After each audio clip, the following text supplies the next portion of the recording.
Salam alaikum Azul Flaoun. Bonsoir. Voilà que M. Jarrad, le Premier ministre, s'exécute à faire ce que l'on appelle en philosophie un exercice de sophisme. Lui, le Premier ministre effacé, sans charisme, n'ayant pu gérer la crise sanitaire ni la crise économique et aucun bilan à produire, laissant le solde Algérie négatif sur tous les plans. Son appel à l'union nationale aurait pu être entendu si son gouvernement et lui-même n'avaient ne serait-ce qu'une once de légitimité populaire. Pire, il fait avaliser sa politique par une assemblée tout aussi illégitime issue de la fraude, de la corruption et de la shkara. Voilà l'incohérence politique de votre démarche mise à nu. Vous ne manquez pas de souffle, monsieur le chef du gouvernement. On ne peut pas gouverner sans l'adhésion de la majorité du peuple. Monsieur Jarrad, vous nous rappelez que notre pays vit une crise d'une extrême gravité. Nous sommes d'accord sur ce point, mais ce constat amène une question. Qui est responsable de cette situation? Le courage politique vous commande de répondre. Le pays tout entier est otage d'un système qui nous mène à la catastrophe. Ce même système mené par une poignée d'individus n'ayant comme seul programme politique la rapine, la corruption et l'achat de clientèle sans foi ni loi afin de se pérenniser, voire se maintenir aux commandes du pays au détriment de l'intérêt général. Au-delà de ces considérations, nous subissons les contre-coups d'une diplomatie défaillante, n'ayant pas su anticiper un moment les signaux faibles de ce qui se passait en Libye et au Mali, dont nous payons aujourd'hui les conséquences. Ajoutez à cela tous les gestes factuels, inamicaux, des Émirats arabes unis et consorts qui sont au service d'intérêts inavoués. Faut-il relayer cette offensive restée sans réponse diplomatique de votre part en tant que chef du gouvernement avec le fait qu'une bonne partie du personnel politique civil et militaire algérien blanchit et recycle l'argent issu de la corruption dans ce qui est considéré par la communauté internationale le nouvel Eldorado des paradis fiscaux par excellence? Vous tient-il au point de brader notre souveraineté nationale et notre sécurité?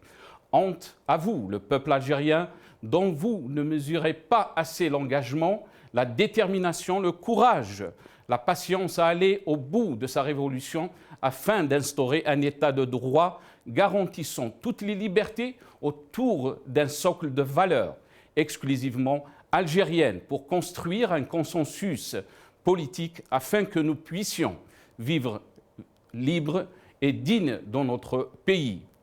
Vous faites déjà partie du passé, monsieur le Premier ministre.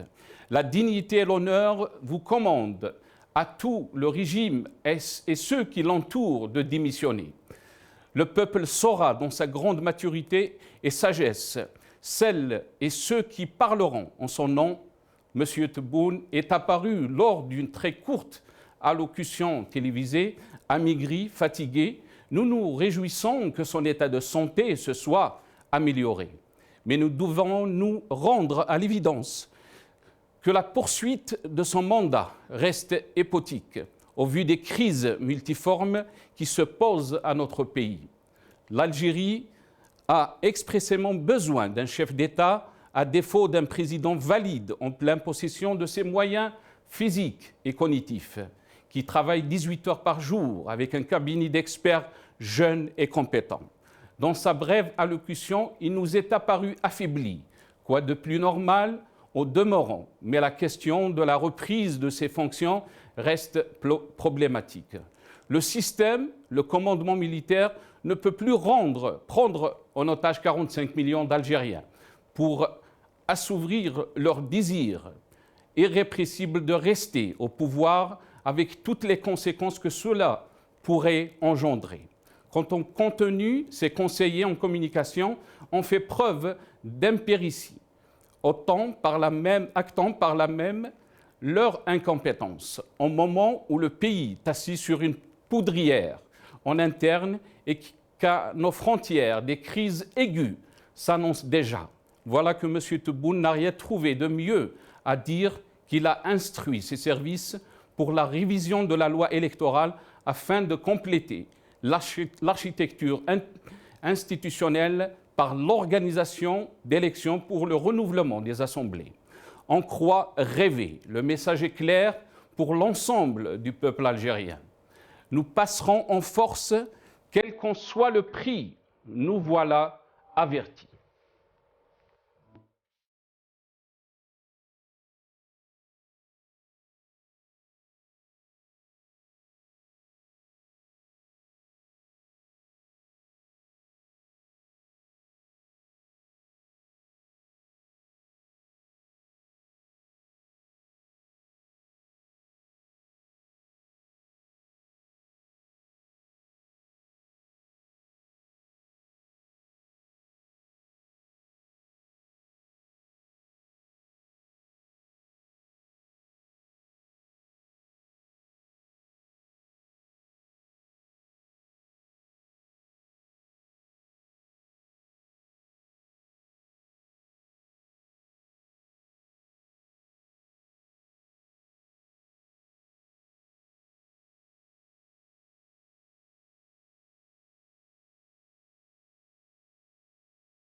Tebboune Djerrad, un grave déni de réalité, c'est le titre de notre émission ce soir. Et pour en parler, j'ai le plaisir d'accueillir Adel Djebbar, analyste politique depuis le Canada via Skype. C'est Adel, marhaba bik.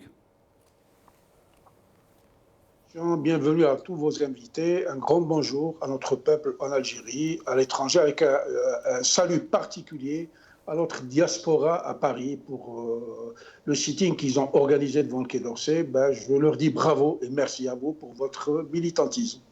Merci à vous, Adel Djebbar, d'avoir accepté l'invitation. Marhaba bik. On aura aussi le plaisir d'accueillir Dr Farida Hamidi, psychologue clinicien depuis Paris aussi. Dr Farida Hamidi, merci d'avoir accepté l'invitation. Marhaba bik. Marhaba bik, merci beaucoup. Merci de m'avoir invité. Bonsoir, monsieur Adel Djebbar. Et voilà, bonsoir à tous les téléspectateurs. Merci à vous. On aura le plaisir aussi d'avoir avec nous Nazim Taleb, membre du mouvement Rached, qui est avec nous depuis Paris via Skype. Nazim, marhaba bik, bonsoir. Merci pour l'invitation. Le bonjour chaleureux à tous vos invités et à tout le peuple algérien. Merci Nazim Taleb. On aura aussi professeur Nordin Aoussat, universitaire militant politique, qui sera avec nous dans cette émission. Adel Djebbar, je vais commencer cette émission avec vous. Donc, on va essayer de lancer la vidéo de Djerrad, dans ce qu'il a dit, donc ses déclarations. C'était hier et on va entamer donc notre émission. On écoute Djerrad et on revient à vous. الجزائر مستهدفة. عندما نقول للمواطنين بأن هناك عمليات أجنبية خارج الوطن تريد ضرب استقرار البلاد، ها هي الدلائل، ها هي الدلائل اليوم. اليوم هناك إرادة حقيقية في حدودنا لوصول حتى الكيان الإسرائيلي والصهيونية في قرب حدودنا، ولذلك حذاري عندما نقول للمواطنين وللشعب الجزائري يجب أن نتكاتف، يجب أن نحل مشاكلنا الداخلية بيننا، ويجب أن نعمل بجهود بتضامن وبمحبة وبأخوة لإيجاد أحسن الطريق للخروج من هذه الأزمة.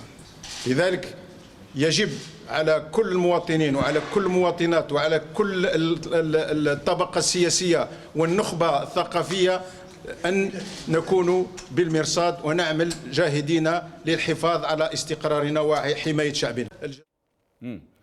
Donc ça, c'est les déclarations de Djerrad. Adel Djebbar, vous avez écouté ce qu'il a dit, Djerrad. Premier ministre, donc, il dit que l'Algérie est visée. L'Algérie est visée, bien sûr, il rappelle,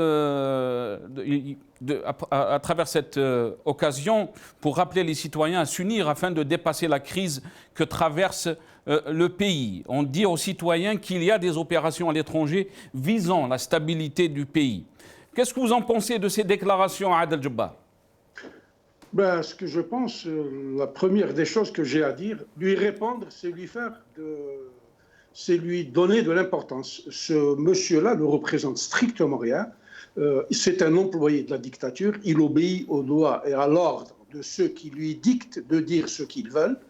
Maintenant, il est en train d'accuser des gens de l'étranger, etc. Je lui rappelle que celui qui l'a intronisé, lui et son chef, à la tête du pauvre État, ou de ce qu'il en reste de l'État algérien, était le 26 mars à Abu Dhabi pour voir les stocks d'or et de pognon qu'il a planqué là-bas, lui et ses acolytes de Bouteflika, etc. Donc il arrête de nous casser la tête avec ces histoires-là. Personne ne l'écoute, personne ne le croit. Moi, en réponse à cette ineptie, j'avais écrit un article pour dire à Jarad, vous êtes dans le rôle du bourreau qui demande de l'aide à sa victime. Et donc, ce Jarad-là, je vais vous lire le texte. Jarad demande aux victimes de la dictature, aux citoyens qui croupissent injustement en prison, aux autres qui ont perdu un œil car la police de l'apartheid a visé pour le détruire, à la maman de Abdullah Ben Naoum et celle de Khaled Drarni, au papa d'Ibrahim Lalami, Mohamed Tajadit, aux humains transformés en épaves depuis 29 ans, et tous les autres, ainsi qu'aux millions d'Algériens qui ont perdu leur emploi ou qui ont été réduits volontairement à la misère, à nos enfants noyés en Méditerranée, aux survivants qui crèvent à l'étranger, à ceux qui ont des difficultés pour se nourrir, aux familles qui ne se chauffent pas par ces temps de froid, car elles n'arrivent pas à payer la facture de gaz, aux malades jetés sans soin dans les couloirs des hôpitaux insalubres, d'être solidaires avec lui et son gouvernement, car des bruits de bottes se font apparemment entendre à nos frontières. Pour les questions techniques, dit-il, c'est-à-dire l'emploi, la santé, l'éducation, la relance économique, la culture, la qualité de vie, etc., il faut attendre la remontée des cours de pétrole, donc nous pouvons attendre. Les seuls bruits de bottes, devrais-je lui répondre, qui arrivent à nos oreilles de façon assourdissante, ce sont ceux de cette junte militaire dictatoriale et sa khorda de généraux psychopathes. Monsieur Jarad, je peux te garantir que l'immense majorité du peuple algérien ne lèvera pas le petit doigt et ne pourra même pas applaudir une armée étrangère qui viendra vous déculotter pour nous débarrasser de vos sales gueules. Toi, ton chef disparu et ton oligarchie militaire criminelle qui tire les ficelles avait commis tellement de mal et encouragé la haine que nous n'avons que du mépris et de la haine pour vous tous, conjointement, solidairement et sans aucune exception. Dis à tes généraux, je termine, dis à tes généraux très rapidement, Adel Jabbar, pour signer la paix des braves avec vous, 1. La libération immédiate et sans condition de tous les prisonniers d'opinion et de prisonniers politiques, l'application inconditionnelle de l'article 102 accompagné des articles 7 et 8 et on aura réglé nos soldes avec vous. Très bien, très bien. Restez avec nous, Adel Jabbar. Farida Hamidi, à vous la question. Donc, qu'est-ce que vous en pensez donc de cette sortie d'Abdelaziz Jarad qui dit il appelle les citoyens bien sûr à s'unir pour faire face donc à cette crise que traverse le pays et qu'il dit que l'Algérie est visée. Qu'est-ce que vous en pensez, Farida Hamidi, de ces déclarations?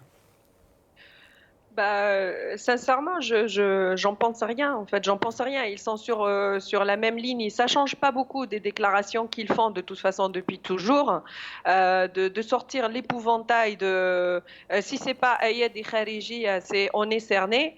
Voilà. Donc maintenant, c'est étonnant quand même qu'ils demandent la solidarité du peuple. Le peuple, il est solidaire contre l'Isaba.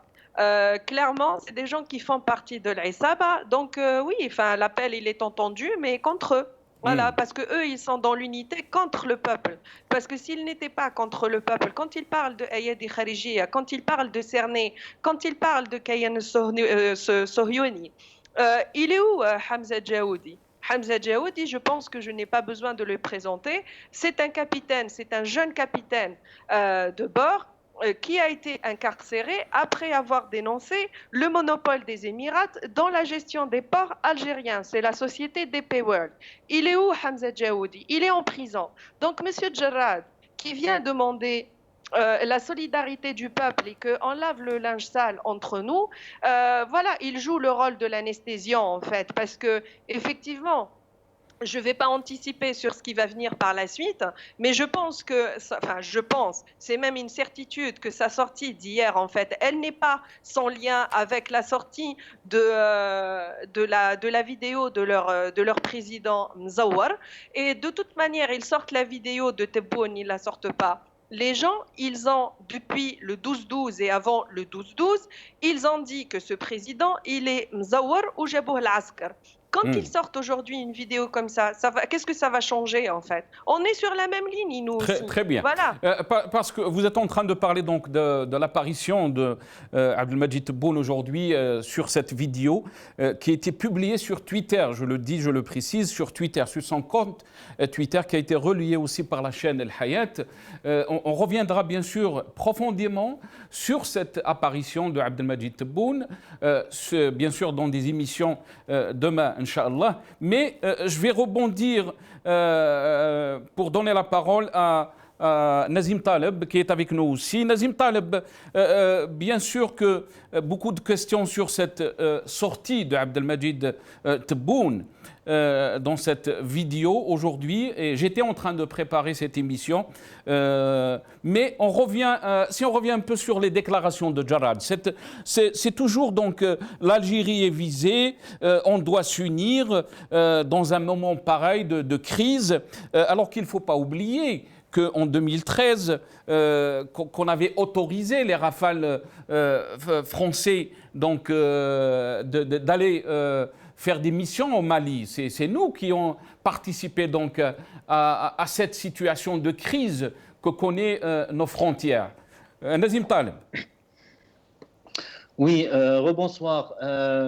Bon, déjà, je voudrais souligner peut-être quelque chose de très important parce que Jarrad dit قلنا للشعب. Et moi, je suis tenté de dire شكون انت? Vous êtes qui? Le peuple ne vous reconnaît pas, ni vous, ni votre président, qui est parti se soigner en Allemagne, laissant derrière le meilleur système de santé en Afrique. Et il vient nous dire sans vergogne, voilà, rahna nqoulou lkoum. Mais le peuple algérien le sait depuis des années, et il l'a affirmé depuis le 22 février, que l'Algérie est en danger. C'est le peuple, depuis le 22 février, qui a appelé et qui a chanté cette ukhuwa, cette fraternité, qu'il faut trouver un terrain d'entente à l'intérieur du pays. Nazim Taleb, quand vous dites l'Algérie...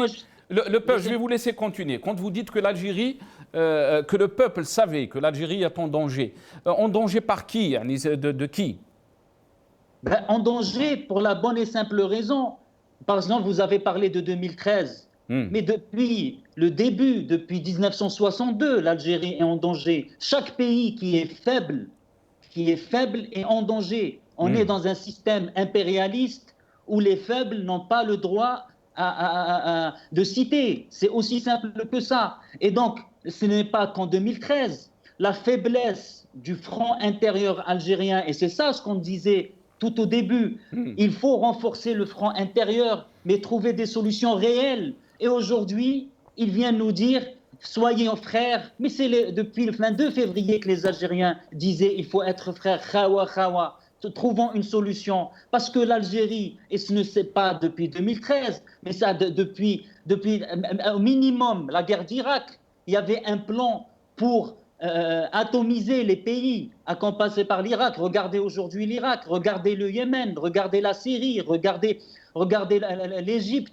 Ce n'est pas quelque chose de nouveau, et ça, l'Algérien en est conscient, et il sait très bien qu'une Algérie forte n'aurait jamais permis la situation de chaos que la Libye est en train de vivre, n'aurait jamais permis, comme vous avez cité justement, des rafales de l'armée française pour frapper nos voisins du Sud au Mali. Elle n'aurait jamais permis, je dirais, un État fort, légitime, de par son peuple, n'aurait jamais permis un pourrissement de la question du Sahara pour autant d'années, avec des milliards dilapidés de part et d'autre. Si on avait un pouvoir légitime, on aurait pu trouver une solution à trois, avec le Polisario, le Maroc, sans l'intervention des pays étrangers, comme notamment les États-Unis et la France.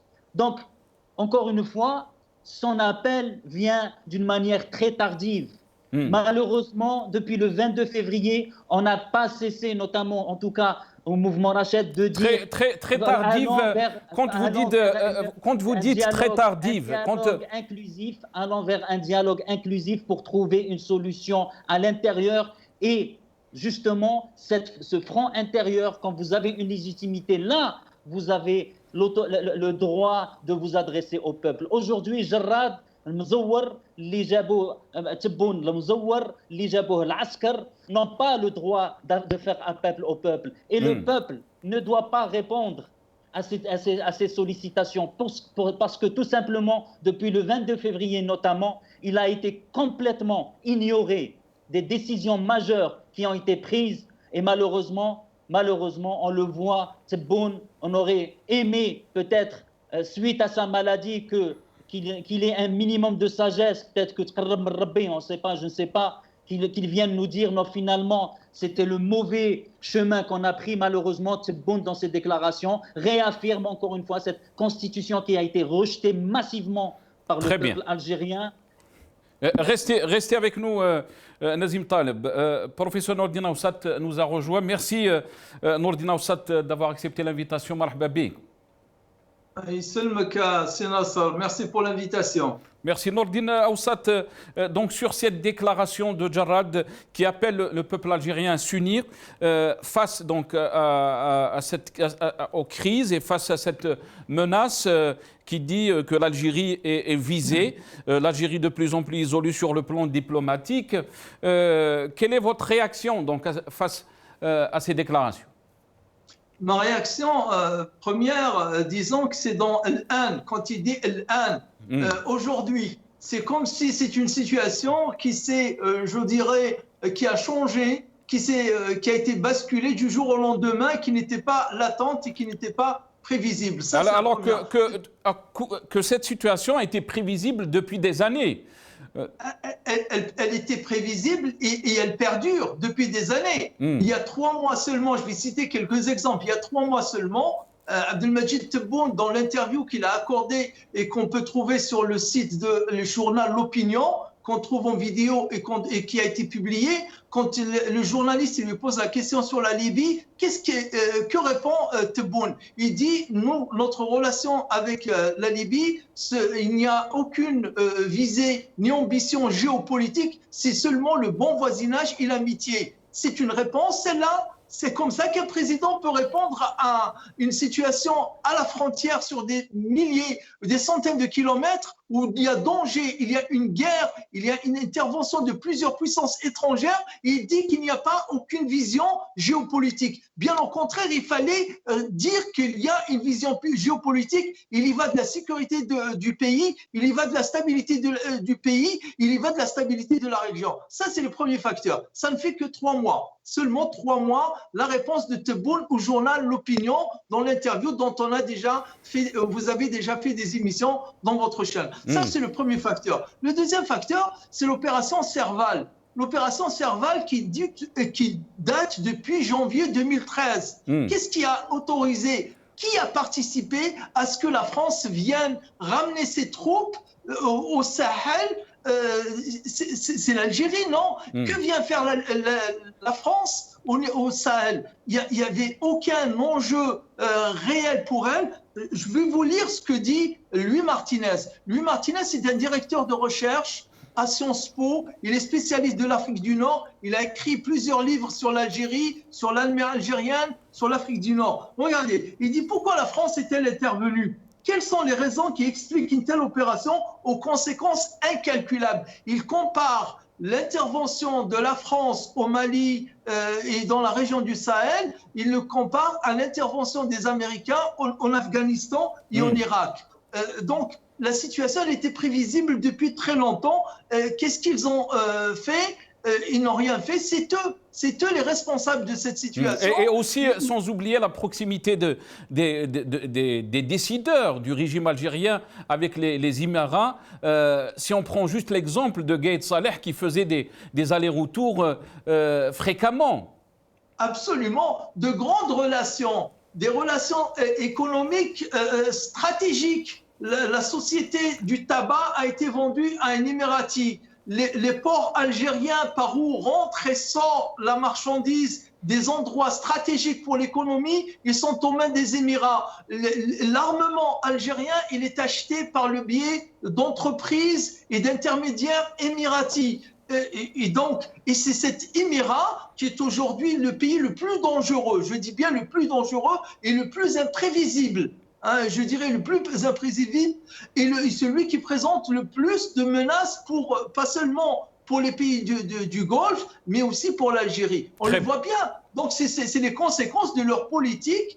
Il n'a pas à associer le peuple. Le peuple, il est là, il est prêt, il a toujours été uni, il est toujours prêt à défendre dans son pays, mais c'est à eux et c'est à l'armée qu'ils devaient lancer cet appel et non pas au Chab, comme il dit.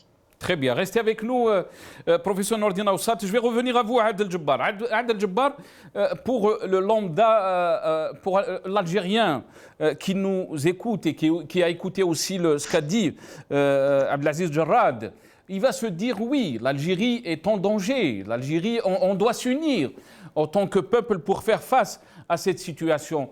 Mais la question qu'il faut se poser, qui est responsable de cette situation ? On a toujours dit que le mal originel de l'Algérie, c'est son oligarchie militaire.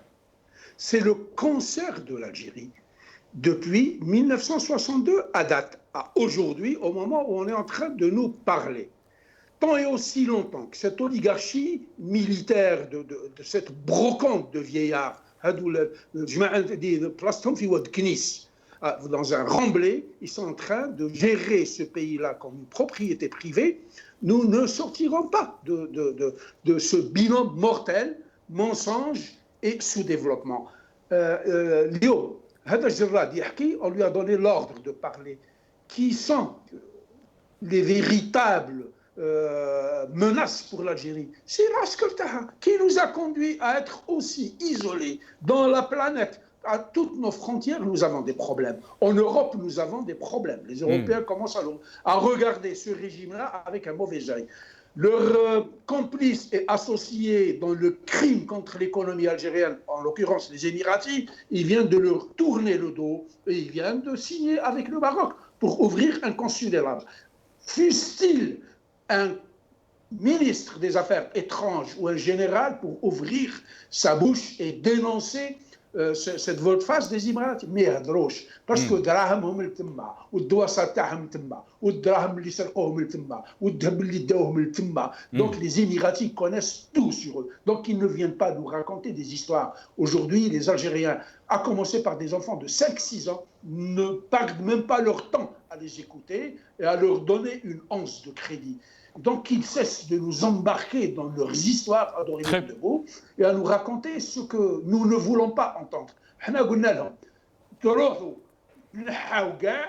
Donc, cette radicalité de la jeunesse, ce dégagisme ne provient pas comme ça d'une lubie, d'une vision de l'esprit. Cette nouvelle jeunesse ne les reconnaît pas parce qu'elle n'est pas aussi incriminée dans leur saloperie que notre génération à nous, et celle qui vient juste après nous. Parce que nous, on a été compatissants avec eux, mais ces jeunes-là ne leur reconnaissent aucune autorité de gérer le pays comme ils veulent. Un pays qu'ils ont confisqué, qu'ils ont clochardisé. Aujourd'hui, notre pays, qui a des potentiels énormes, est à la traîne. Nous sommes bien loin derrière les digues Nous sommes en compagnie des 10 derniers pays qu'on appelle les pays les moins avancés, ou les PAM. Très bien. C'est terrible. Adel Jabbar, restez avec nous, on va essayer d'enchaîner. Donc, je vous ai dit qu'en préparant cette émission, donc on est tombé, la nouvelle est tombée, donc cette vidéo de Abdelmajid Tebboune. Bien sûr, beaucoup de questions sur cette sortie de Abdelmajid Tebboune. On va essayer de voir, d'écouter ce qu'a dit Abdelmajid Tebboune dans cette vidéo, et après, on va revenir à nos invités. بسم الله الرحمن الرحيم وصلي اللهم وسلم على إمامنا وحبيبنا سيدنا محمد ونبينا سيدنا محمد ألف صلاة وألف سلام عليه. أيتها المواطنات أيها المواطنون الأعزاء، كما تعلمون منذ ما يقرب شهرين أخذت إلى الخارج على جناح السرعة لما كان قد أصابني من وباء كورونا. اليوم الحمد لله بفضل الله عز وجل وعيانته ولطفه في القضاء والقدر، وبفضل كذلك أطبائنا في المستشفى العسكري والأطباء الألمان، الحمد لله طريق تعافي بدأت فيه. ربما يأخذ أسبوع أسبوعين وثلاثة أسابيع أخرى، ولكن إن شاء الله سأسترجع كل قواي البدنية. بعدي عن الوطن ليس معناه نسيان الوطن، فأنا أتابع يوميا إن لم أقل ساعة بساعة كل ما يجري في الوطن، وعند الضرورة أسدي تعليمات إلى الرئاسة. فبالنسبة للمسار الذي سطرناه مع بعض اثر الحملة الانتخابية، واليوم رانا في نهار يوم بعد ما مرت سنة على انتخابي، وأشكركم مرة أخرى على هذا. إذن بالنسبة للانتخابات طلبت من الرئاسة أن يروا يشوفوا مع اللجنة هذه مكلفة بالانتخابات بتحرير قانون الانتخابات الجديد، وباش يكون واجد في أقرب وقت. أتمنى 10 أيام ولا 15 يوم، ولكن في أقرب وقت باش ننطلق في العملية التي تأتي بعد الدستور. بالنسبة Donc ça c'était Abdelmajid Tebboune. Vous l'avez entendu. Je vais revenir à vous, Adel Jabbar, très rapidement. Après, je donnerai la parole à Farida Hamidi. Bien sûr, on le voit très affaibli par la maladie. Je vais rappeler encore qu'on va revenir, bien sûr, beaucoup plus profondément sur l'apparition de Abdelmajid Tebboune et bien sûr demain dans nos émissions. Mais il a parlé de la révision de la loi électorale comme si c'était l'urgence pour notre pays, alors qu'on parle d'une constitution qui n'a pas été encore promulguée, on parle d'une situation de crise qui peut toucher même l'unité de notre pays, que ce soit à l'intérieur, que ce soit à l'extérieur. Votre réaction, Adel Jabbar? Bon, Chouf, d'abord, croire en ce vidéo-là, c'est croire au TGV qu'il a promis pour relier Tamras à Alger. Il est dans le délire le plus absolu. Ça fait partie des techniques de manipulation et de subversion. Les gens qui lui ont écrit ce discours-là, c'est des spécialistes de la subversion et de la propagande qui consistent à vous basculer dans un nouveau projet pour vous faire oublier les problèmes dans lesquels vous êtes. C'est une technique très ancienne qui remonte au temps des Romains en l'an 108 avant Jésus-Christ. Ce type-là, même malade, si on osait croire ce vidéo, moi je n'y crois pas, parce que ici, vous savez une chose, c'est qu'il y a des écoles qui préparent et qui forment des enfants de 15 ans à ce qu'on appelle l'after effect. Donc ça consiste à des manipulations numériques, digitales et informatiques qui vous permettent de mettre au point un journal télévisé avec de faux trucs. Donc c'est des gens qui sont capables. Les enfants de 15 ans ici sont capables de vous montrer des gorilles en train de faire la prière derrière l'imam et de réciter le Coran. Donc ce monsieur-là est dans le mensonge. Je termine avec ça. Même le mot, il est en train de dire بفضل العسكر بفضل الأطباء العسكر. Ensuite viennent les Allemands qui lui ont, semble-t-il, sauvé la vie. Et donc, c'est encore un discours à l'Askar, pour nous manipuler. Mais the game is over, as we say in America. Très bien. The game is over. Farida Hamidi, je reviens à vous. Je vous donne la parole. Donc, vous avez entendu Abdelmajid Tebboune. Qu'est-ce que vous en pensez de cette première apparition? والله j'ai une seule chose à dire, c'est هادو ما يحشموش يخافوا. Voilà, donc c'est absolument honteux. Effectivement, il y a des techniques de haute technologie en fait pour une imitation de voix, pour la manipulation d'images là. Et de toute manière, même si c'était lui, de toute façon هو مزور كي كان صحيح. Donc je ne vois pas en quoi il sera légitime maintenant qu'il est malade ou qu'il est je ne sais pas où. Donc franchement, je ne me sens même pas concernée par cette vidéo-là. En fait, j'avais juste quelque chose à terminer tout à l'heure. J'avais pas, je voulais structurer un peu ma réflexion. Allez-y, Farida Hamid, allez-y, je vous en prie. Voilà, donc juste tout à l'heure, je parlais du jeune Hamza Djaoudi, le capitaine, qui avait dénoncé justement le monopole des Émiratis sur les ports en Algérie. En fait, ce que je voulais dire... Et qu'il a été jeté en prison. Il a été jeté en prison, sachant que les Émiratis, c'est eux les premiers qui ont signé le pacte avec Israël. Ça veut dire que Israël, en fait, elle était déjà méchie sur les frontières, elle était au port algérien, en fait. Donc, qu'est-ce qu'ils nous racontent? Et puis, franchement, ils ont un agenda, ils sont prêts à tout. Et cette vidéo-là d'aujourd'hui de Tebboune et la vidéo de Jarrad, ce sont des preuves formelles que ces gens-là ont un agenda, qu'ils veulent à tout prix. Ils ont vendu leur âme au diable depuis bien longtemps, Baou l'Algérie depuis bien longtemps, et en fait, ils sont vraiment prêts à tout pour aller jusqu'au bout de leur agenda, qui doit être un agenda d'une puissance quelque part. Moi, j'invite les Algériens à s'intéresser vraiment à un projet qui s'appelle PNAC. Saad El-Jabbar, il sait probablement de quoi je parle. PNAC, c'est Project of a New American Century. Project of a New American Century. J'invite les Algériens à aller jeter un coup d'œil sur ce que c'est que ça. Ils vont comprendre beaucoup de choses de ce qui se passe au Sahel et de ce qui se passe en ce moment avec justement Israël.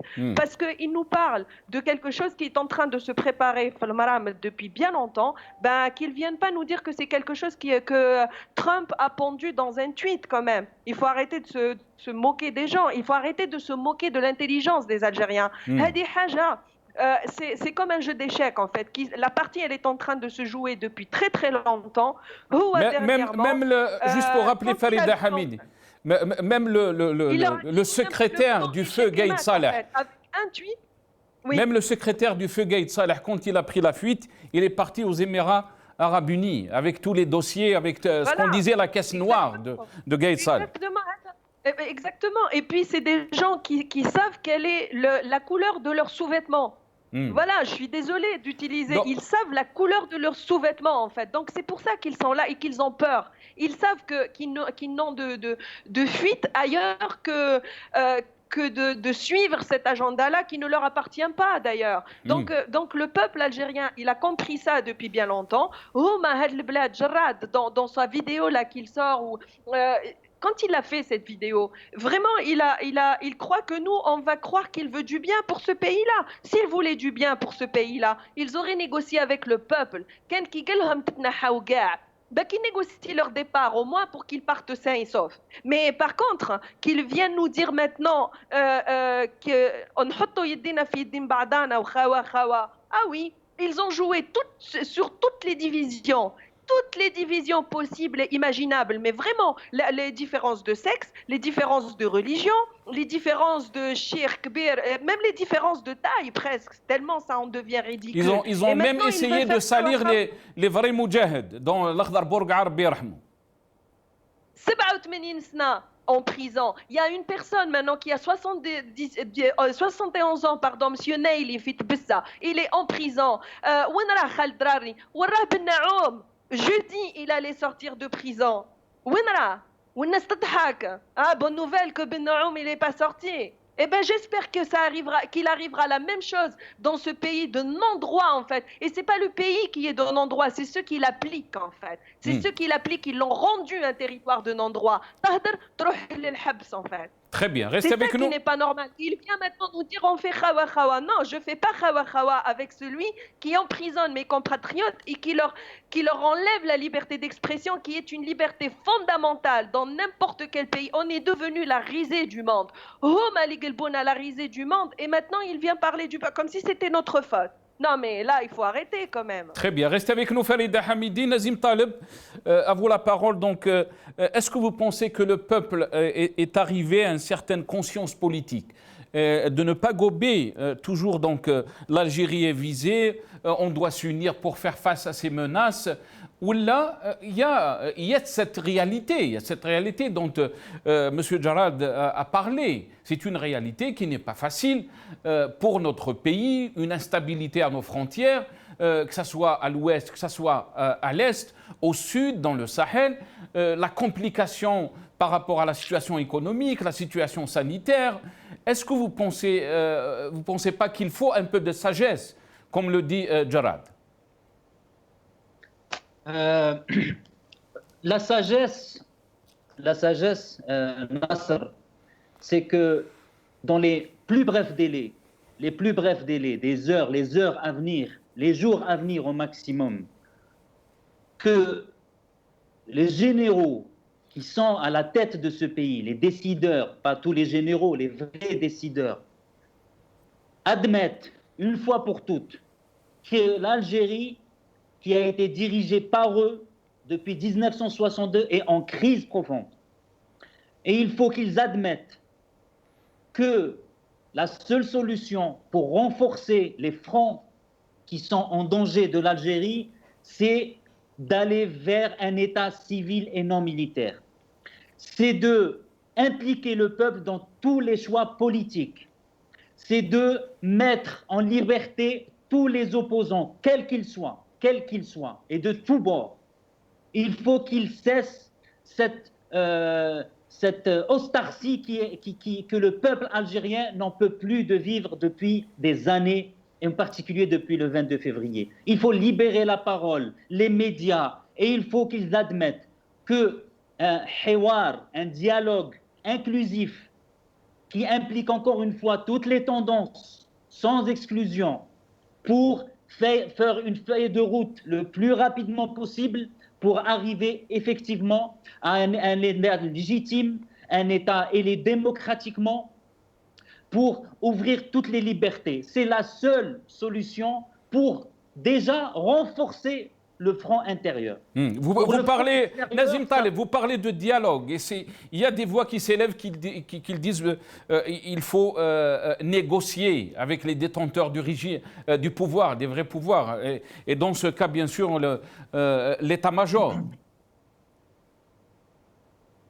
C'est l'état-major, bien sûr qu'il faut être négocié. Nous, en tout cas, au mouvement Rached, on l'a appelé de nos voeux. On est même allé encore plus loin. On nous a vivement critiqué, c'est de donner l'immunité à ces généraux parce qu'au final, ce qu'on veut, c'est sauver l'Algérie. Et on n'a pas d'autre choix que d'aller vers un dialogue. Donc, négocier ou dialoguer. Quel est le terme à utiliser dans ce cas-là? Non, le dialogue, bon, déjà, il faut commencer par des dialogues. Un dialogue, mais pour avoir effectivement des conditions préalables à des négociations, que les négociations soient effectivement avec un préalable. Et le préalable peut être avec un dialogue au début. Maintenant, si on va, comme vous avez dit, vers des négociations, il faut que le préalable existe, à savoir une période de transition où l'Algérie va on va vers l'émergence d'un État civil. Ça, c'est primordial. Il ne faut plus que l'armée intervienne dans le champ politique parce qu'elle est intervenue depuis 1962 et on voit la catastrophe que l'Algérie a vécue. La catastrophe, et elle est en train de vivre. Et le pire est à venir. Le pire, je le dis, je ne veux pas faire peur aux gens, mais le pire est à venir. Ce qui est rageant, c'est que quand on entend Tebboune, dans votre vidéo, le passage n'est pas passé, il dit « Ah, la loi de finances 2020, il s'est trompé, c'était au lieu de 2021, c'est en fonction de nos décisions. » Mais monsieur Tebboune, votre budget est déficitaire de pratiquement 30 milliards si on inclut le budget militaire. Il est de 30 milliards sur le PIB. L'Algérie est en danger économiquement. Elle est en danger au niveau du tissu social. Regardez les gens, etc. Donc encore une fois, le front intérieur les décisions doivent se prendre dans les jours à venir, dans les heures, dans les jours à venir. Maintenant, effectivement, pour répondre à votre question, l'Algérie effectivement est encerclée par plusieurs problèmes, mais ces problèmes, encore une fois, viennent de la faiblesse de l'Algérie. Comment on peut imaginer un pays avec 2 millions de kilomètres carrés être encerclé de la sorte? Si l'Algérie était puissante, forte, économiquement, politiquement, on n'aurait jamais vécu ce que la Libye a vécu, on n'aura jamais vécu ce que le Maroc avec le Polisario est en train de vivre, on n'aurait jamais vécu le Mali. Donc encore une fois, cette faiblesse, les dangers qui viennent de l'extérieur sont le fruit, malheureusement, de l'intervention du militaire dans le champ politique. Très bien. Et la solution, encore une fois, viendra par la solution qu'on demande depuis le 22 février en particulier, c'est Teslim Sultan les Sha'b à ses représentants et aller vers une période de transition et instaurer un vrai état de droit, un vrai état civil. Et là, vous allez voir que le peuple algérien va répondre aux sollicitations de ces politiques, mais qui seront élus démocratiquement. Très bien. Autrement, le peuple, il est complètement dissocié par rapport à Torma al-Hakima, par rapport à ce régime qui est corrompu, ce régime qui a montré, encore une fois, sa faillite totale dans la gestion. Très bien. Du pays. Restez avec nous, Nazim Taleb. Professeur Nordin Oussant, si le régime est par la voix de Abdelaziz Jarrad qui dit que notre pays est en danger, et bien sûr, plusieurs observateurs pensent que l'Algérie est en danger, et là, vous êtes en train de dire que le premier responsable, c'est le régime qui nous a mis dans cette situation. S'ils reconnaissent qu'il y a un danger sur l'Algérie, pourquoi ils n'écoutent pas le peuple? Pourquoi ils ne vont pas aller dans le sens de la volonté populaire? Si on peut parler de période de transition pour essayer donc d'aller sur le vœu du peuple algérien de construire un État de droit et un État fort pour faire face à ces dangers. Pourquoi ils ont peur des changements? C'est toute la question en fait, c'est le fond même de la problématique. Ce pouvoir-là, on l'a dit et on le répète encore, depuis 1962, il se comporte comme une force coloniale. Il ne se considère, si ce n'est par les noms, Armée nationale populaire, mais ils se sont toujours comportés comme s'ils étaient une puissance extranationale qui commande la nation. C'est ça le problème. Pourquoi? C'est toute la question. Mais aujourd'hui, je pense qu'ils seront obligés de le faire. Ils n'ont plus le choix. On a changé d'époque. Nous sommes à quelques semaines de 2021. Nous ne sommes plus dans les années 90. La géopolitique de l'Afrique du Nord a changé. La géopolitique mondiale a changé. Les rapports de force ont changé. La situation économique de l'Algérie a changé. La situation démographique a changé. Ces généraux-là sont des généraux vieillissants. Ils sont finissants. Ils n'ont plus 45 ans comme dans les années 90 pour Nazar, Touati, Ammari, etc., etc. Donc, ils doivent aujourd'hui, je dirais, avouer qu'ils n'ont plus aucune autre solution, ils n'ont plus aucune autre issue que de remettre le pouvoir au peuple. Négocier ou dialoguer, ça c'est juste de la sémantique. Mais l'essentiel, c'est de décider à passer la main au peuple. Je vais faire la jonction entre ce qu'a dit Jarrad et la situation. Il a cité l'État d'Israël. Il a cité l'entité sioniste. Pourquoi l'entité sioniste a-t-elle pu gagner cette force, je dirais, a gagné cette domination en quelque sorte, que ce soit dans les pays du Golfe, que ce soit au pays du Maghreb, où aujourd'hui, on vient de l'apprendre il y a 3 jours, que le Maroc va signer un accord. Pour quelle raison? Parce qu'en interne, rappelons-nous, comment il s'appelle, Sharon est tombé malade.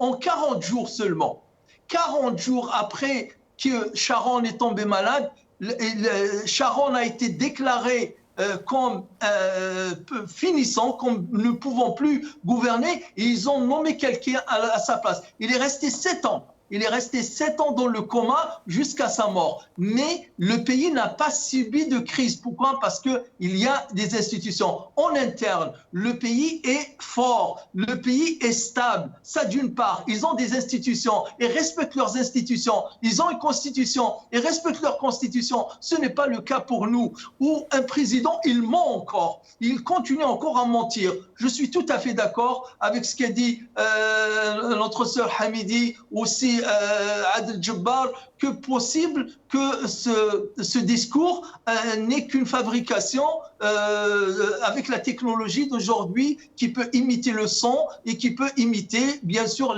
l'action des lèvres, etc.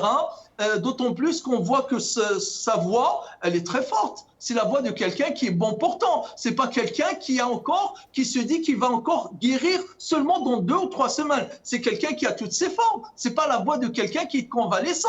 Ce qu'on vient d'entendre.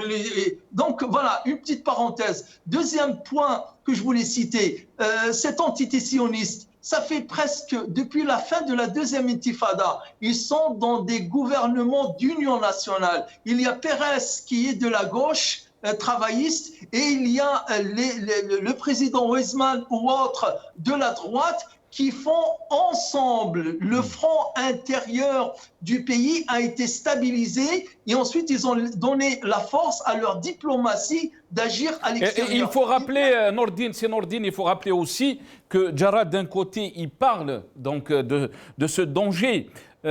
Mais il faut rappeler que Abdelaziz Bouteflika avait serré la main, même au Maroc, de Ehud Barak. Oui, tout à fait. C'est-à-dire que moi, ce sur quoi je voulais insister, c'est sur la solidité d'un pays. Qu'est-ce qui fait la respectabilité d'un pays? Qu'est-ce qui fait la force d'un pays? Même militairement. Israël, qu'est-ce qu'ils ont fait les 15-20 dernières années? C'est que des défaites. Quelle bataille a gagné Israël les 20 dernières années? Aucune bataille. Même face au Hamas, les 2 dernières batailles, c'est des échecs cuisants que le Tsahal a essuyé de la part de Hamas, par exemple. Mais diplomatiquement, parce que le front intérieur est uni, parce qu'il y a une stabilité institutionnelle, que les choses se règlent institutionnellement, même s'il y a des problèmes de personnes, d'alternance. Ils changent, ils refont des élections, mais ils ont la légitimité. Nous, notre pouvoir, ce qu'il doit comprendre aujourd'hui, c'est qu'il n'a plus de légitimité. Sa légitimité, elle n'est pas en crise, elle est morte, elle est finissante. Il faut renouveler la légitimité, et la légitimité ne peut venir que par l'adhésion volontaire du peuple. Le peuple algérien doit dire son mot, et il le dit depuis le 22 février 2019, changement radical, Doula Madaniya, comme on dit, un État civil. Voilà ce qu'il faudrait qu'ils comprennent. Très bien. Adel Jabbar, je vais revenir à vous, Adel Jabbar. Si on prend donc ces déclarations de Abdelaziz Jarrad qui parle donc de ce danger de l'extérieur, sachant que le régime a toujours été soutenu par ces puissances extérieures contre la volonté populaire. Et on l'a vu bien sûr avec le rôle des Émiratis dans cette révolution, dans ce qu'on appelait la contre-révolution.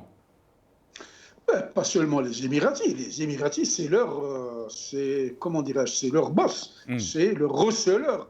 C'est eux qui. Et si on revient aussi sur la déclaration de Macron, qui a parlé aussi de période de transition, et on ne sait pas de quelle période de transition il parlait. Beaucoup bien avant, Macron disait « Je salue le courage de Tebboune ». Son ministre des Affaires étrangères était venu nous donner des ordres. Donc de quelle menace il nous parle, Jarrad? De quelle menace? Il n'y a pas de menace. Je vais vous dire une chose. Le mensonge, c'est l'ABC de la trahison. Ces gens-là ne produisent que le mensonge. On dit aussi que l'uniforme est un avant-projet de cercueil. Si vous voulez croire aux militaires, leur confier votre vie et votre destin et celui d'un pays, allez préparer des tombes. C'est tout.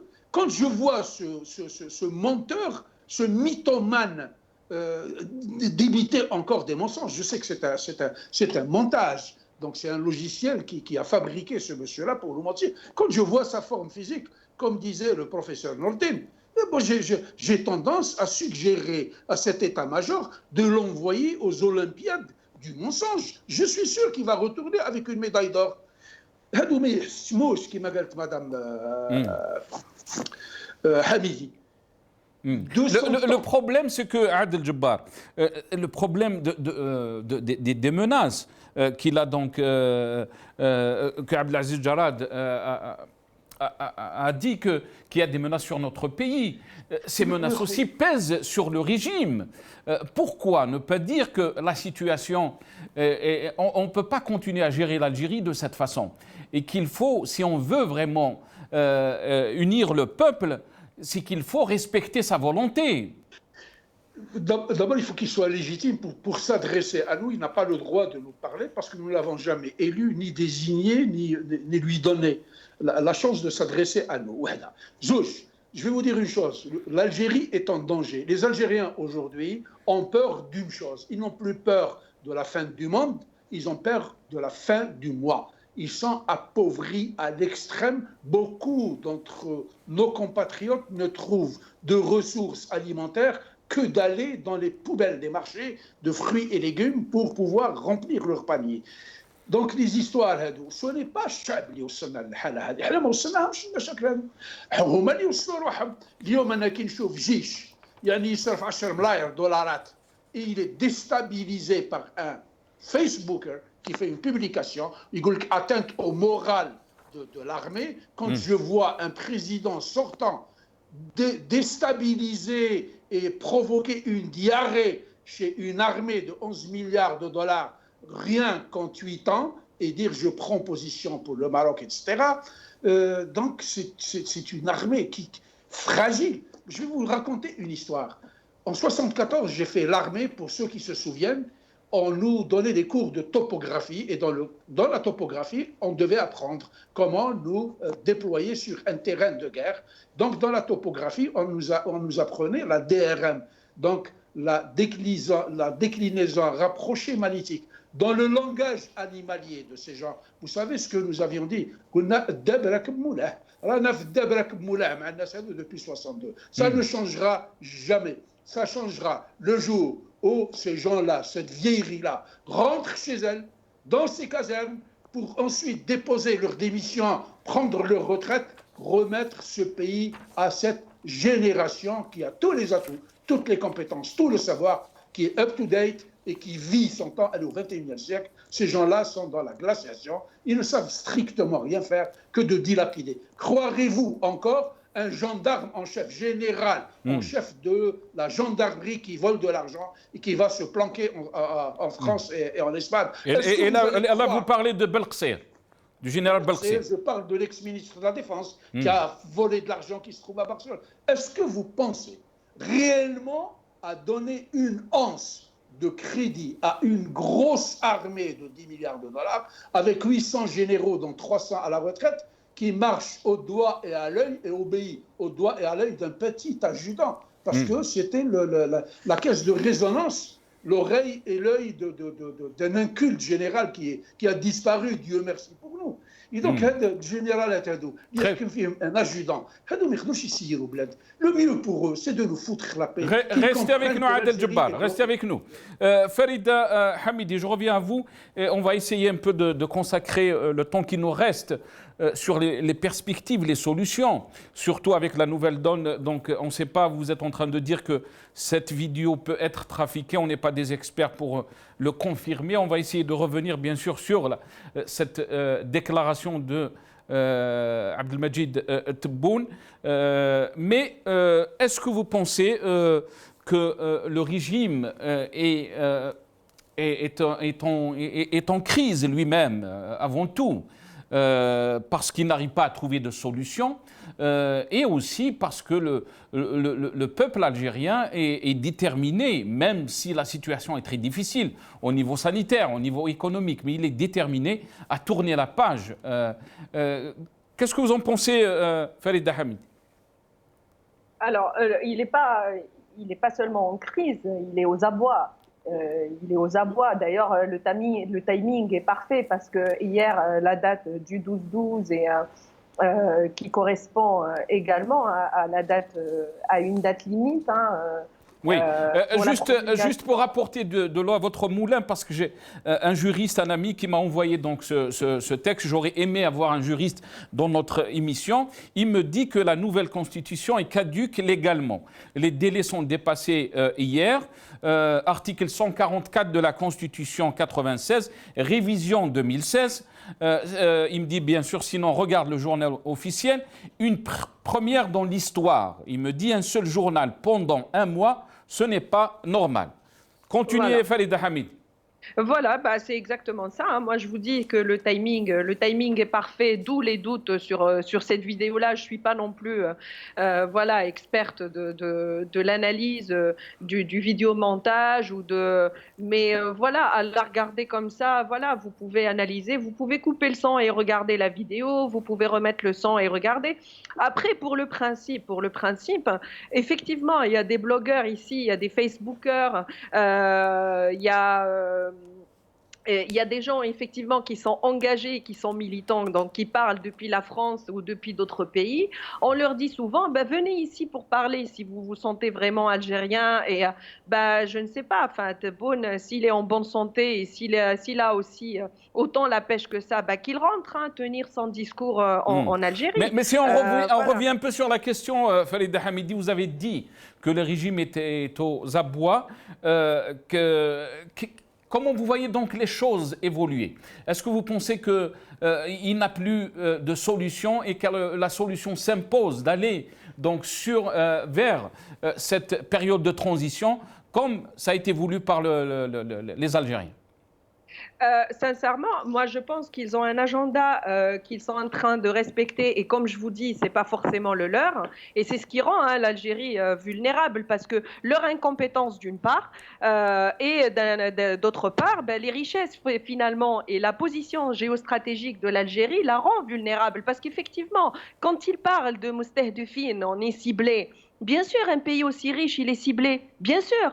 Par contre, un pays aussi riche, pourquoi est-ce qu'il est ciblé et la cible l'atteint, en fait? Parce qu'il a des institutions, à la tête d'institutions, des gens qui sont absolument défaillants, qui sont affreusement défaillants. Parce que pendant que Israël, dont on parle, et d'autres pays puissants, ils ont des services de renseignement qui agissent pour la protection de leur pays. Nous, on a un service de renseignement qui pourchasse les citoyens.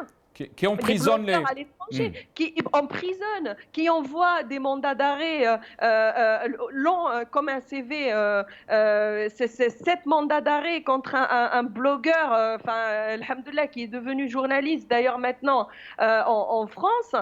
Pendant ce temps-là, en fait, il y a tatbi'a. autant de pays arabes qui ont des frontières avec l'Algérie, justement, avec Israël. Il est où ce service de renseignement-là? Il est en train de poursuivre et de pourchasser le citoyen algérien lambda. Vous savez qu'en Algérie, on a des citoyens qui sont devenus des fugitifs, qui ne peuvent plus rentrer chez eux.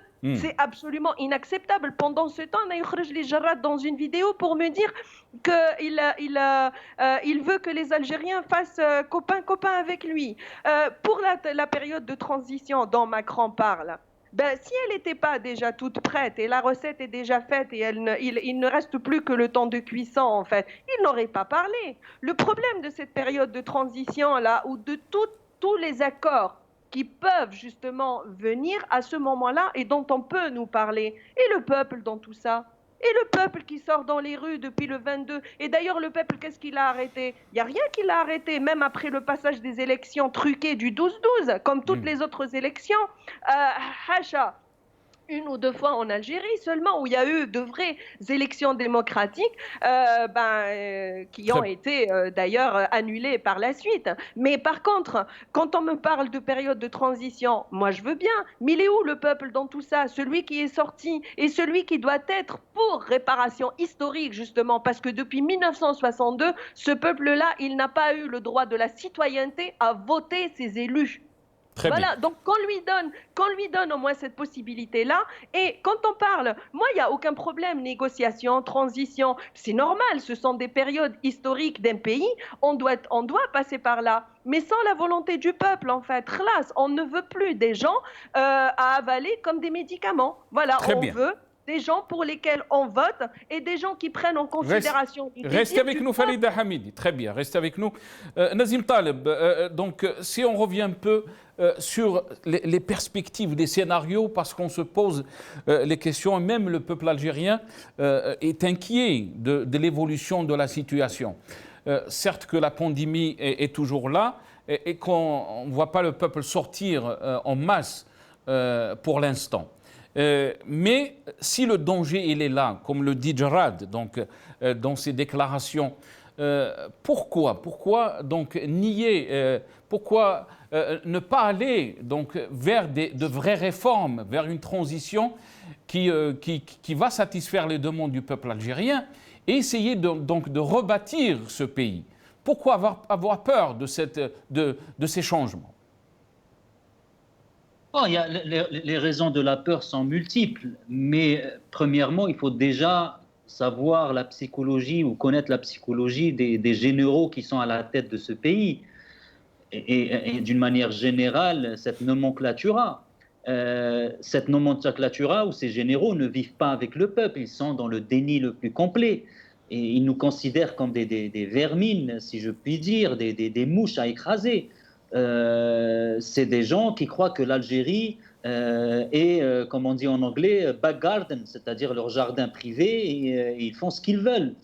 Et c'est pas vous ni moi qui vont lui dire ou leur dire de faire ça ou ça.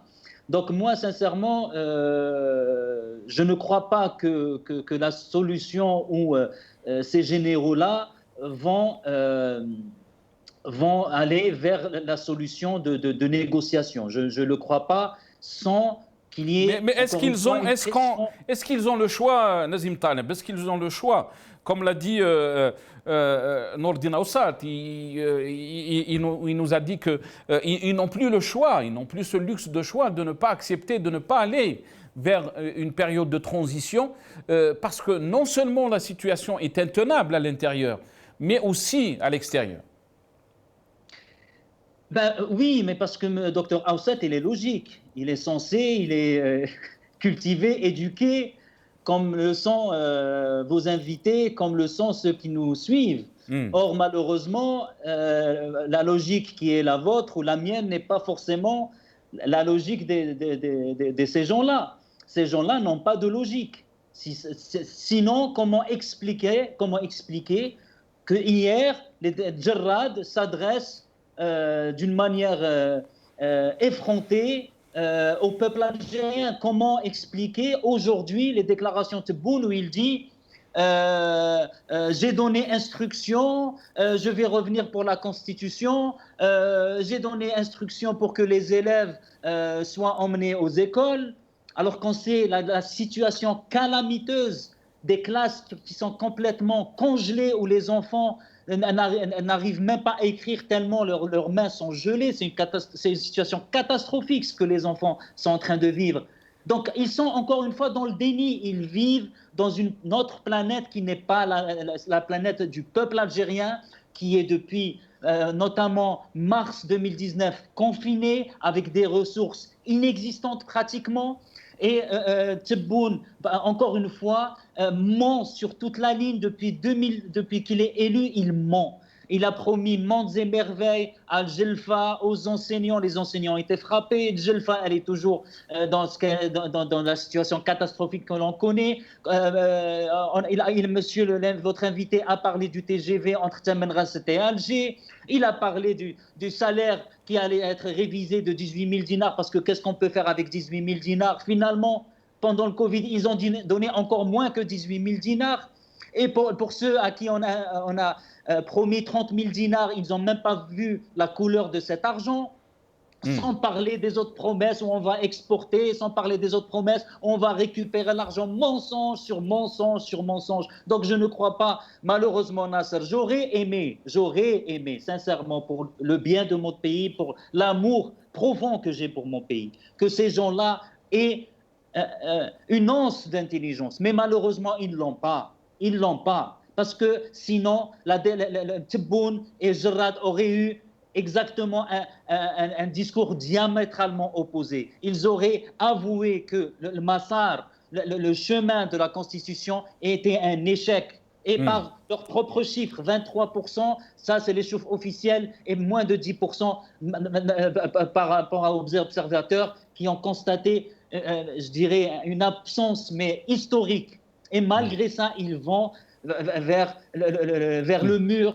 Et ce n'est même pas un mur qu'ils pourront traverser, c'est un mur en béton auquel, malheureusement, l'Algérie va s'écraser. Malheureusement, c'est Daïn, le bled, c'est-à-dire bon, à la limite, ils ont leur compte à l'étranger, ils ont leur villa à l'étranger. C'est malheureusement, encore une fois, c'est le peuple qui va trinquer. Encore une fois, la seule solution, Nasser, pour finir sur ça, c'est la pression populaire. Très bien.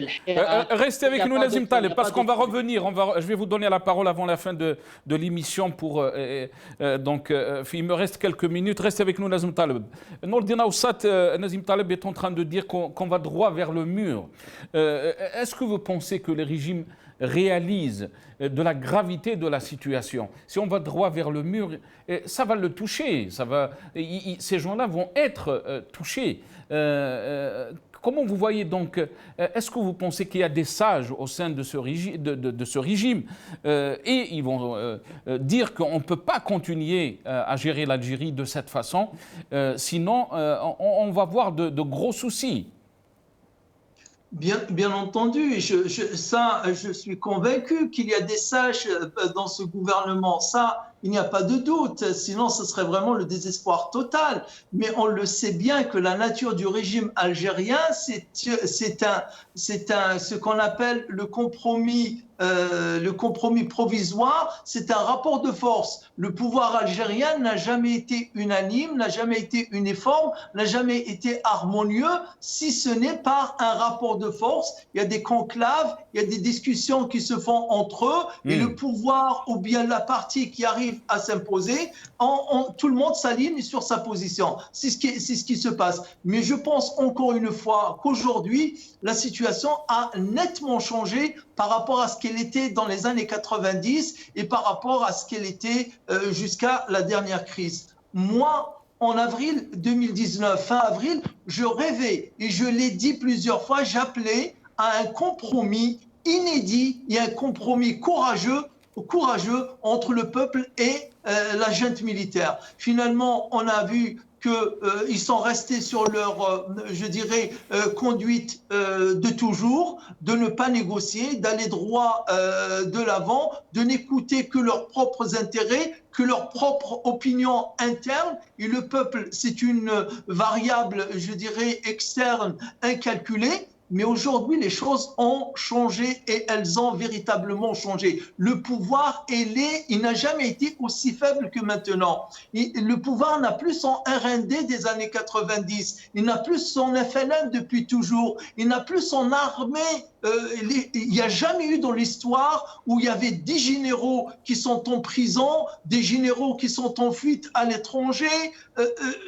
On n'a jamais vu ça. On n'a jamais vu ça où une partie du pouvoir en prison. Imaginez-vous ce qui se passe à l'intérieur. Il y a une suspicion totale, il y a un manque de confiance totale, il y a un manque, je dirais, de poids lourd au sein de ces pouvoirs pour manipuler, faire pression, convaincre, persuader les uns pour se mettre sur un point. Donc il leur reste une seule solution, c'est que le peuple, comme le disait tout à l'heure le frère Nazim, c'est que le peuple continue sa pression, il tient, il veut un changement radical avec un pacifisme radical.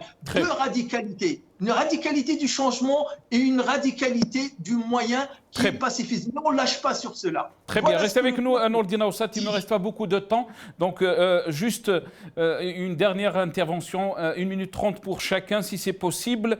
Je vais commencer avec vous, Adel Djebbar. Adel Djebbar, Nourdine Aoussat nous parle que la situation a nettement changé. Il parle d'un rapport de force. Est-ce que vous pensez que le peuple est dans cette logique de rapport de force? Est-ce que vous pensez que le peuple va revenir en force, en masse, par rapport donc à ces revendications, ou le régime encore trouvera un souffle pour essayer de perdurer donc le système? Le peuple algérien est toujours dans sa dynamique révolutionnaire parce que, comme on l'a tous dit un jour et tout le temps, et depuis longtemps, la révolution est un état d'esprit. C'est l'âme même des Algériens. Pour vous dire que le régime est fragilisé à fond. C'est lui qui est en train de brailler, de sortir de ses ornières pour demander de l'aide à un peuple qui lui tourne le dos et qui ne le reconnaît pas. Parce que le divorce est sans appel avec cette bande de malfaiteurs. La seule possibilité, et nous sommes 3 ou 4 de vos invités, à être 3 avec moi 4, à être unanimes sur les solutions. Les solutions sont extrêmement simples. Que ces gens-là cessent de se prendre pour les propriétaires de ce pays qui ne leur appartient pas et qu'ils ont confisqué par la mitraillette en 62, qu'ils ont continué à mener tout droit à un mur, qu'ils ont clochardisé, ils ont appauvri et aujourd'hui ils sont coincés. C'est eux qui sont aujourd'hui dans de gros troubles. Ils essayent de trouver des solutions, mais ils n'en trouveront pas. La seule solution, c'est comme nous l'avions dit à l'unanimité, relâcher sans aucune condition tous les prisonniers politiques qui sévissent et qui croupissent dans les geôles de ce régime criminel depuis le début des années 90. C'est de se mettre à table et d'appliquer sans condition le 102 pour nous débarrasser de ce Kedboun, accompagné inconditionnellement des articles 7 et 8 qui consacrent la souveraineté au peuple algérien, au seul peuple Merci algérien. Adel Djebbar. Merci à vous. Nazim Taleb, à vous la parole. Est-ce que vous pensez que le régime a les moyens de sa politique, surtout de ne pas aller dans le sens de ce changement qui est voulu par le peuple algérien? Est-ce qu'il a les moyens? Les moyens répressifs, oui, il les a. Malheureusement, oui, il a les moyens répressifs. Mais quand je parle aussi des moyens politiques, cette crise sanitaire, la crise économique, cette insécurité par rapport à nos frontières, est-ce qu'il peut faire face à tout ça? Non, et clairement non, Nasser, clairement non.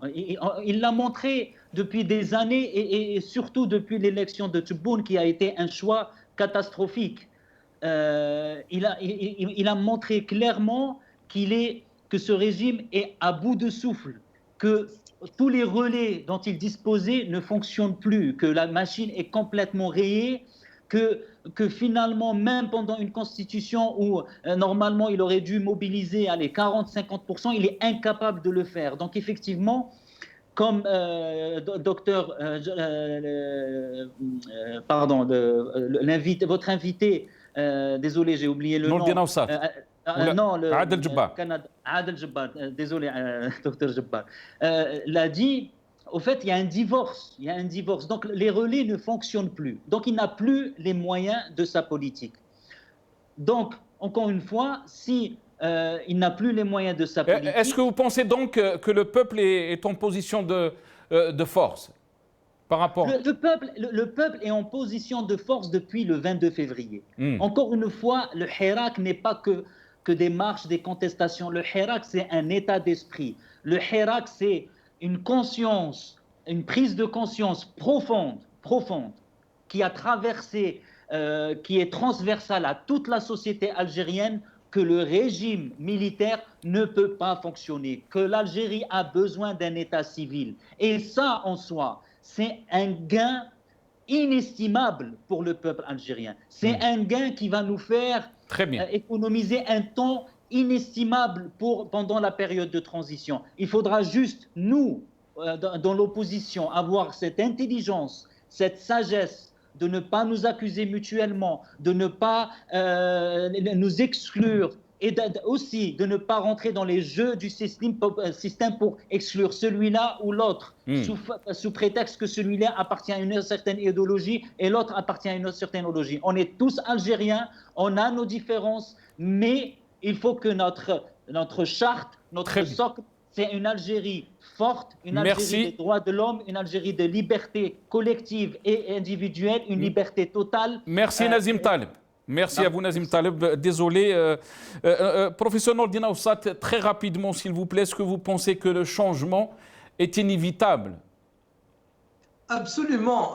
C'est Nassar, on l'avait dit, il n'y a pas, et rien n'est plus fort qu'une idée dont l'heure est venue. Rien n'est plus fort qu'une idée dont l'heure est venue. Et l'heure du changement en Algérie est arrivée après le 22 février. Le mot d'ordre n'a pas changé en maintenant plus d'un an et demi, presque 2 ans maintenant. Le mot d'ordre n'a pas changé. Le peuple, il tient dans son moyen, qui est la lutte pacifique. Le peuple tient dans son objectif, qui est le changement radical du peuple. Il n'attend que ce pouvoir-là, qu'il se remette parce qu'il est apparemment toujours sonné. Il est toujours désarçonné par ce mouvement populaire, qui reprenne son esprit et qu'il sache une bonne fois pour toutes qu'il n'y a pas d'autre solution que de passer la main. Il est l'heure de changer. Deux générations,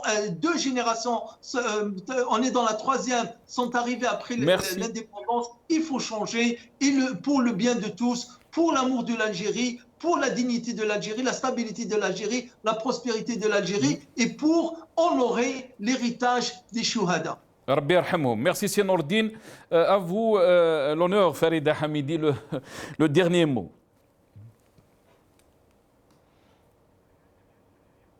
On ne vous entend pas très bien. Je pense que vous avez le Skype en mute. Oui, j'avais coupé mon micro. Voilà. Merci beaucoup pour cet honneur. Merci Nassar. Alors, je voulais juste attirer l'attention sur, des Algériens, de mes frères et sœurs algériens, sur cette peur avec laquelle ces gens jouent dangereusement. Les peurs des différences, où ils nous ont fait rentrer dans des guerres intestines qui n'ont pas lieu d'être. Donc effectivement, on a beaucoup plus de points en commun en tant qu'Algériens que de points de divergence. Et les points de divergence, c'est plutôt sain. On en discute, mais on ne se bat pas pour ça, en fait, en fermant les yeux sur ce qui se passe réellement. La peur de ce qui se passe à nos frontières, la peur d'une économie désastreuse qui arrive, la peur. J'attire juste l'attention là-dessus, en fait, cet épouvantail-là de peur. La peur, c'est un sentiment naturel. Et toute la fierté d'une personne, c'est de la dépasser. Donc, j'invite tous les Algériens à dépasser cette peur, parce qu'on est des gens fiers, on est des gens dignes. Andna karama. Et je pense que ce qui se passe ces jours-ci, c'est de nous piétiner encore plus sur notre dignité, comme ce qui se passait quand ils portaient un cadre. Et quand eux, ils étaient complètement assujettis à cela, parce qu'ils sont assujettis à la politique des sacs, Tashkair. Donc nous, on n'est pas assujettis à ça et on n'a pas peur. En fait, on dépasse notre peur. Merci. Voilà, donc moi c'est mon dernier mot. Merci. Et il faut sortir et il ne faut pas avoir peur parce que si on continue à avoir peur, c'est ce qui nous tuera. Merci à vous, Farida Hamidi. On est arrivé donc à la fin de cette émission. Je remercie tous mes invités. Adel Jabbar, analyste politique depuis le Canada. Farida Hamidi, psychologue clinicienne. Merci à vous, Nazim Taleb, membre du mouvement Rachad. Merci à vous, Nazim, et professeur Nourdine Aoussat, universitaire, militant politique. Je vous retrouve dans d'autres émissions. Demain, on reviendra bien sûr sur cette sortie de Abdelmajid Tebboune dans cette vidéo. On essaiera donc d'apporter plus de clarification par rapport à cette vidéo. Restez avec nous. Wa bqaw ala khair.